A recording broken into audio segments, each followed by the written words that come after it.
On va dire c'est artificiel, parce que quand Jean-Luc annonce 15 000 euros, on est content, parce qu'évidemment 15 000 euros ça nous parle, mais sur le moment on est content parce qu'on a fait une émission de télé, tout de suite après il faut se changer puisqu'il y a la deuxième émission qui arrive, donc on enchaîne l'émission, etc.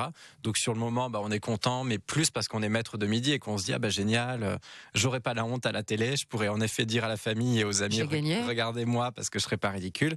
Et c'était plus le soir quand je rentre chez moi dans mon lit que je prends mon téléphone, je calcule ce que j'ai gagné dans la journée, je le divise par mon salaire mensuel, et là je me rends compte, ah oui, je viens de gagner X mois de salaire en 1 heure et demie de tournage. Et c'est vrai que là on réalise un petit peu plus le côté concret de se dire, voilà, X mois de salaire en 1 heure et demie de tournage, en effet, ça vaut le coup, c'est Et quand rentable. vous passez le cap du million, là, vous ressentez quoi là? Bizarrement, c'est pas l'euphorie. Souvent à la séquence, c'est la séquence qu'on ressort souvent quand je gagne le million. En fait, je reste assis sur ma chaise, je souris, j'applaudis.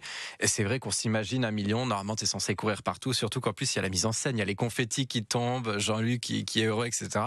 Et moi, je suis tout sourire, mais bon, voilà, je crie pas. Déjà, je pense qu'il y a quand même ma nature qui me dit c'est quand même un petit peu indécent parce que c'est 1 million d'euros, c'est une somme que normalement on n'est censé jamais gagner dans une vie pour la plupart des gens, la plupart des téléspectateurs ne gagneront jamais ça. Donc je me dis il y a peut-être un côté indécent à courir partout autour du plateau, ouais j'ai gagné. Et puis après moi j'ai quand même un grand syndrome de l'imposteur. C'est-à-dire que je me dis, ok, est-ce que je suis quand même le meilleur et est-ce que je mérite, puisque finalement répondre à des questions de culture générale, pour moi c'était quand même faire un Trivial Poursuite mais diffusé à la télé, est-ce que ça mérite de gagner autant juste en répondant à ces questions? Et donc voilà, j'avais quand même ce petit syndrome d'imposteur de me dire, je vais pas fanfaronner parce que est-ce que je le mérite vraiment?